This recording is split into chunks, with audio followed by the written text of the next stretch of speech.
Bonjour à tous et à toutes. Dans cette vidéo, on va voir un petit exercice sur les applications linéaires.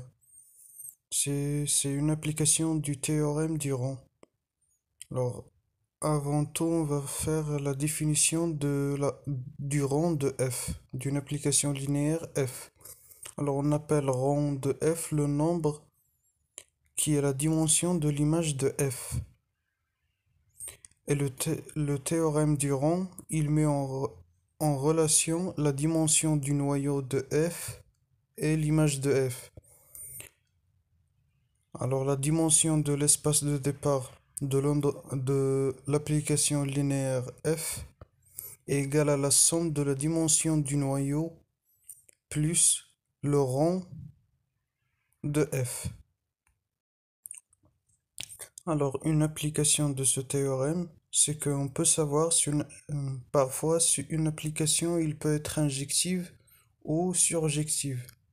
Et donc s'il est bijective. Alors le premier exemple, l'application linéaire f a pour espace de départ r puissance 5 et espace d'arrivée r3. On veut savoir s'il est injective ou pas. Alors la réponse est non. Alors on va utiliser le théorème du rang.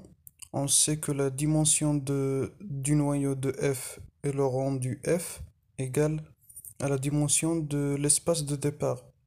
Dans notre cas égale à 5.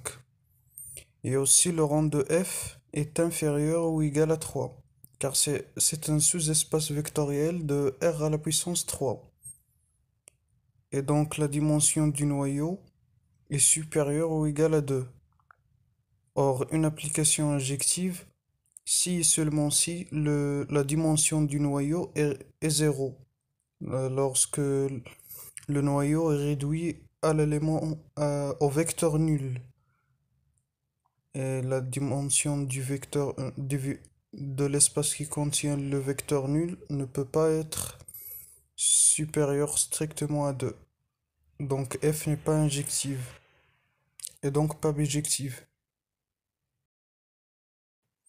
Le deuxième exemple, notre fonction linéaire f a pour espace de départ r à la puissance 3 et un espace d'arrivée égal à r puissance 7. Est-ce que f peut être surjective? Encore la réponse est non, car d'après le théorème du rang, le rang de f égale à 3 moins la dimension du noyau. Et là, au pire des cas, on aurait, lorsque f serait injective, la dimension du noyau serait 0, et donc le rang de f égale à 3, qui est inférieur strictement à 7. Or, une application surjective, si et seulement si, la dimension de l'espace d'arrivée, c'est-à-dire le rond du f égale à 7, dans notre cas.